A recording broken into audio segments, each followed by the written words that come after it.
함께 기도하심으로 11월 27일 월요일 매일 예배 시작하겠습니다. 기도합니다. 오늘도 우리를 날마다 푸른 초장으로 인도하시는 우리의 목자 되신 주님, 오늘도 우리가 매일 예배를 통하여서 하나님의 말씀 앞에 나가게 하시니 감사합니다. 오늘도 우리의 영혼을 이끌어 주시고 이 말씀의 은혜의 자리로 불러주셨사오니 하나님, 말씀을 통하여서 세상이 줄 수 없는 평안과 위로 부어주시고 또 우리가 오늘 하루 살아갈 수 있는 새로운 힘과 능력도 얻게 하여 주시옵소서. 사랑하는 성도들을 위해서 기도합니다. 하나님의 은혜가 아니고서는 설명할 수 없는 놀라운 축복이 정말 그들 삶 가운데 풍성하게 열리게 하여 주시옵소서. 매일 우리가 하나님 예배 앞에 나아갈 때에 말씀을 통하여서 감사가 넘치게 하시고 그리하여서 우리가 이 말씀을 통한 하나님의 언약의 약속을 통한 이 놀라운 축복들을 우리가 삶 가운데 누림으로 우리의 삶이 더 이상 절망스럽지 않고 희망으로 바뀌어질 수 있는 놀라운 역사가 있게 허락하여 주시옵소서. 그리하여서 오늘도 우리가 하나님을 찬양하고 하나님을 경배하며 모든 영광을 하나님께 올려드릴 수 있는 간증과 고백이 넘치는 귀한 시간 될 수 있도록 인도하여 주시옵소서. 어떠한 상황에서도 주님을 신뢰하길 원합니다. 우리와 함께 해주시고 우리의 눈을 들어서 주님을 바라볼 수 있도록 우리를 붙잡아 주시옵소서. 감사하며 예수님의 이름으로 기도합니다. 아멘. 찬송가 276장 함께 하시겠습니다.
오늘 말씀은 스바냐입니다. 스바냐 1장 14절부터 2장 3절까지의 말씀, 우리 같이 함께 말씀을 읽도록 하겠습니다. 함께 봅니다. 여호와의 큰 날이 가깝도다. 가깝고도 빠르도다. 여호와의 날의 소리로다. 용사가 거기서 심히 슬피 우는도다. 그날은 분노의 날이요 환난과 고통의 날이요 황폐와 패망의 날이요 캄캄하고 어두운 날이요 구름과 흑암의 날이요 나팔을 불어 경고하며 견고한 성읍들을 치며 높은 망대를 치는 날이로다. 내가 사람들에게 고난을 내려 맹인같이 행하게 하리니 이는 그들이 나 여호와께 범죄하였습니다. 또 그들의 피는 쏟아져서 티끌같이 되며 그들의 살은 분토같이 될지라. 그들의 은과 금이 여호와의 분노의 날에 능히 그들을 건지지 못할 것이며 이 온 땅이 여호와의 질투에 불에 삼켜질 것이니 이는 여호와가 이 땅 모든 주민을 멸절하되 놀랍게 멸절할 것입니다. 수치를 모르고 살아가는 백성들아 모일지어다 모일지어다. 명령이 시행되어 날이 겨같이 지나가기 전 여호와의 진노가 너희에게 내리기 전 여호와의 분노의 날이 너희에게 이르기 전에 그리할지어다. 여호와의 규례를 지키는 세상의 모든 겸손한 자들아 너희는 여호와를 찾으며 공의와 겸손을 구하라. 너희가 혹시 여호와의 분노의 날에 숨김을 얻으리라. 아멘. 스바냐서를 우리가 보고 있습니다. 어제 본문을 가지고 말씀을 묵상하신 분들은 아실 겁니다만 본문 1절부터 6절까지 1장 1절부터 6절까지는 우상 숭배의 죄에 대한 말씀이죠. 그리고 이후에 7절부터 13절까지는 여호와의 날에 대한 부분입니다. 심판에 대한 부분이고요. 그래서 오늘 말씀과 한번 연결해서 같이 말씀을 나누도록 하겠습니다.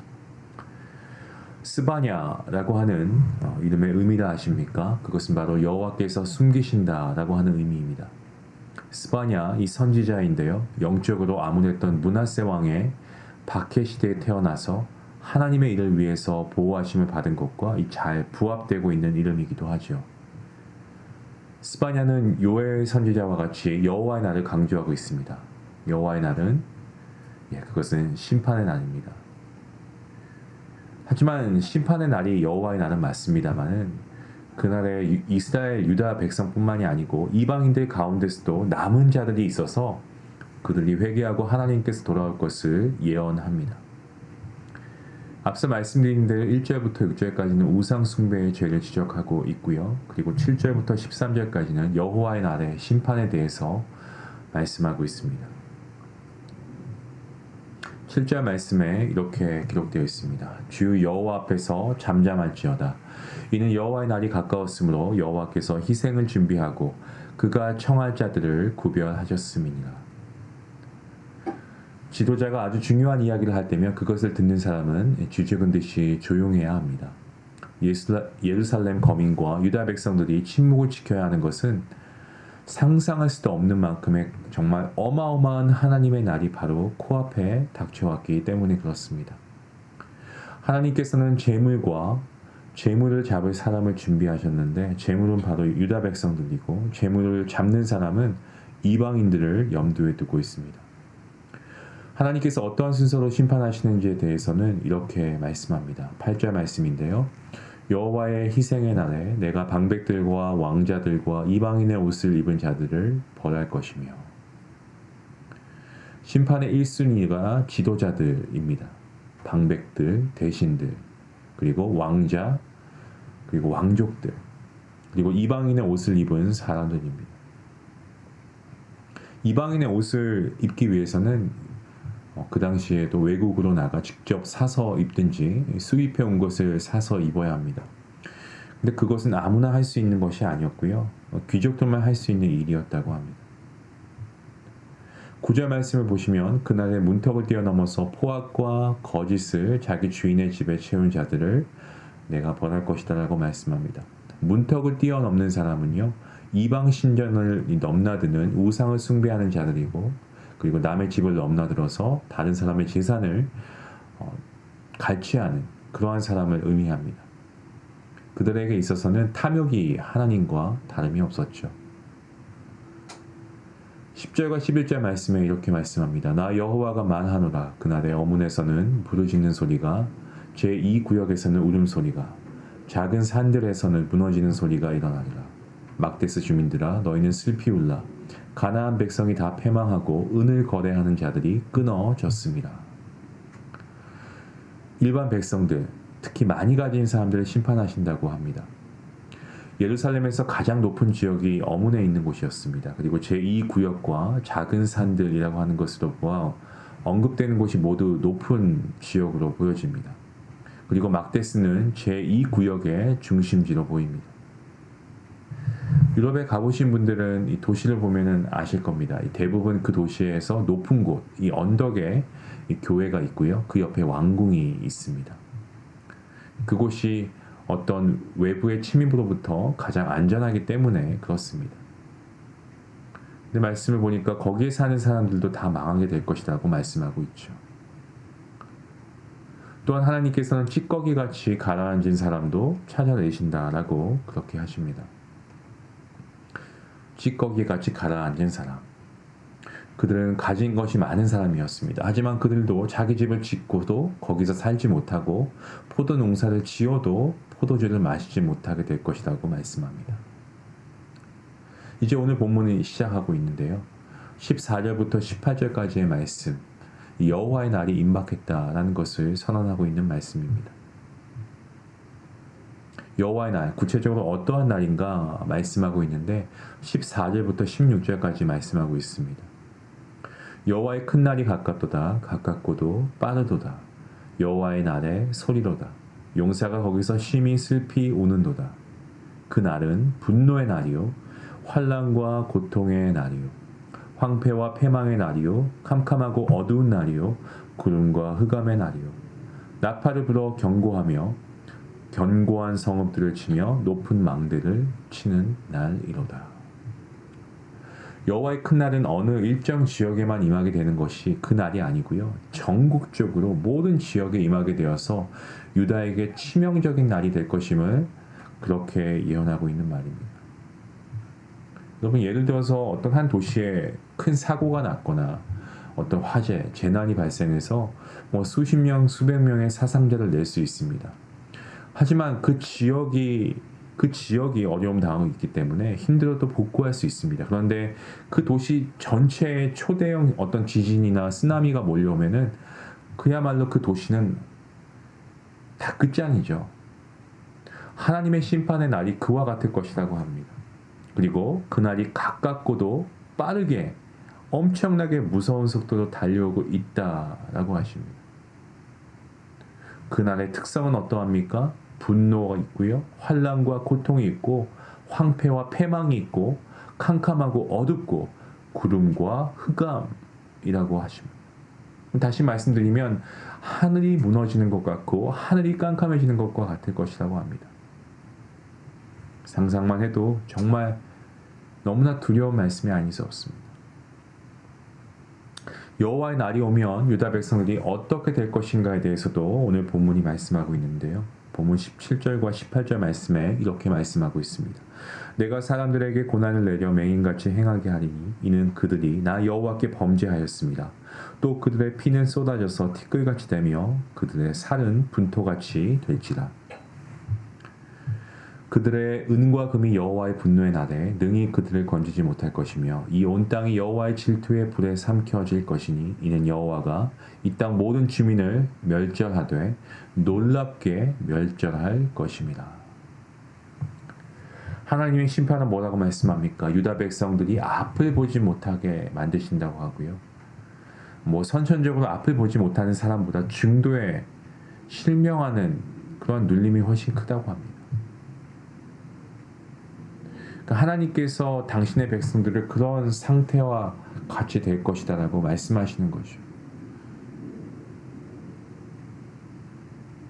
여러분, 우리가 살다 보면은 가끔 어지럼증을 우리가 호소할 때가 있죠. 근데 순간적으로 앞이 캄캄해서 보이지 않는 경우가 있습니다. 저도 처음 그것을 경험했을 때는 굉장히 무섭고 두려웠습니다. 잠깐 동안에 앞이 보이지 않아도 정말 너무나 두렵고 그리고 넘어지기 일쑤이고 이러한 상황인데 정말 실명이 된다면 얼마나 무서울까요? 그런데 그러한 일들이 있을 것이라고 말씀하고 있죠. 고대 전쟁의 가장 중요한 목적이 뭐냐라고 한다면 그것은 자신들의 어떤 재물과 재산을 계속해서 증식하는 것이었습니다. 국가적으로도 국가의 부를 강하게 하는 그러한 첩경은 전쟁이었습니다. 이 전쟁을 통해서 이 적군이 쳐들어와도 이 곡식이나 은이나 금과 같은 이 귀금속을 주면은 그냥 돌아가는데 이젠 그렇지 않고 목숨을 달라 할 것이라고 말씀하고 있죠. 그러니까 이 하나님의 심판과 하나님의 징계는요, 정말 엄중한 것을 우리가 계속해서 보게 되는 것입니다. 이렇게 하나님께서 스바냐 선지자를 통해서 여호와의 날을 강조하시고 있는데 그 이유가 무엇이겠습니까? 스바냐 선지자가 활동하던 요시야 왕 때는요, 유다 백성들의 신앙을 새롭게 하던 시대였습니다. 다시 말씀드리면 그의 시대는 유다 백성들의 어떤 종교개혁 시대였습니다. 하지만 그들은 여전히 우상 숭배하는 삶을 살았고 선을 행하지 않고 악을 행하는 삶을 살았습니다. 그때 하나님께서는 유다의 멸망과 유다의 포로됨 그리고 회복이라고 하는 그러한 계획을 시행하셨습니다. 그렇게 하신 이유가 무엇입니까? 그렇게 하지 않으면 유다 민족 전체가 이 곤고한 민족이 될 것이기 때문에 그렇습니다. 그래서 그들에게 죄와 사망의 법에서 벗어나 이 생명의 성령의 법에 의해 통치를 받을 수 있도록 하기 위해서 하나님께서는 여호와의 날이 임하게 할 수밖에 없었습니다. 그래서 스바냐는 어떤 하나님의 어떤 종교개혁 선언문가와 같은 그러한 선언을 하고 있는 거죠. 우리에게도 하나님께서 정하신 여호와의 날, 우리의 삶을 계수받는 그 날이 분명히 있습니다. 그 날이 우리에게는 하나님의 상급을 받는 날이 될 수 있기를 원합니다. 여러분 정말 그런 삶이 살아가야 될 줄로 믿습니다. 우리가 살아가는 어간에 여호와의 날이 마치 성경에만 있는 날처럼 착각하고 다시 오실 주님을 우리가 생각조차 하지 않고 우리가 재림 예수님의 그 마지막 신앙을 우리가 갖고 살아가지 않는다면 우리의 삶은 흐트러질 수밖에 없습니다. 하지만 주님이 다시 오심을 우리가 분명히 믿고 그 주님의 오심을 준비하는 신부의 모습으로 살아간다면 우리는 오늘도 두려운 마음으로 더 말씀을 우리가 깊이 묵상하며 이 말씀대로 순종하며 살아갈 것입니다. 여호와의 날이 믿지 않는 자에게는 심판의 날입니다. 하지만 믿는 자에게는 우리에게 주어질 상급을 받는 날이기에 우리에게 너무나 기쁘고 축복된 순간일 것입니다. 사랑하는 성도 여러분, 이 시간 우리가 함께 말씀을 기억하기 원합니다. 여호와의 날 잊지 않게 우리가 하나님께 기도할 수 있기 원합니다. 그리고 여호와의 날이 왔을 때 그 날이 우리에게는 기쁨과 감사, 소망과 상급의 날이 될 줄로 믿습니다. 그 소망을 가지고 언제 주님이 오시든지 간에 주님, 나는 준비되어 있겠습니다. 하나님의 구원받은 자녀로 말씀 생활 열심히 하고 예배 열심히 세우고 더 많이 복음 전하고 여호와의 날이 가까울 때까지 최선을 다해서 구원받은 자의 삶을 살아갈 것입니다. 우리가 같이 함께 말씀을 생각하며 기도할 수 있는 오늘 하루가 될 수 있기를 주님의 이름으로 간절히 축원합니다. 우리 잠깐 기도하시겠습니다.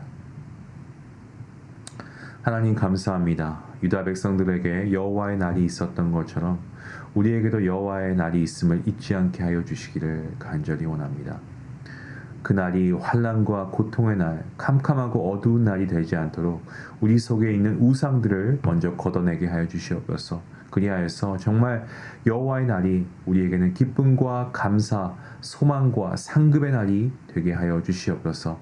그 날을 날마다 오히려 소망할 수 있도록 도와주시고 죄와 사망의 법의 지배를 받지 않고 생명의 성령의 법의 다스림을 받음으로 우리가 매일 매 순간 우리 자신을 새롭게 하는 우리 모두가 될 수 있도록 하나님 함께 하여 주시옵소서. 감사하며 예수님의 이름으로 기도합니다. 아멘. 오늘 우리가 살아가는 세상은 정말 언제 주님이 오실지 알 수 없지만 그 날이 가까워 왔음을 우리가 매 순간 느끼게 합니다. 우리가 여호와의 날을 준비하길 원합니다. 언제 주님이 오시든 우리가 그 날을 준비함으로 정말 하나님의 때를 우리가 기쁨으로 기다릴 수 있기를 원합니다. 그러한 소망을 가지고 살아갈 수 있게 해달라고 우리 같이 함께 기도하시겠습니다.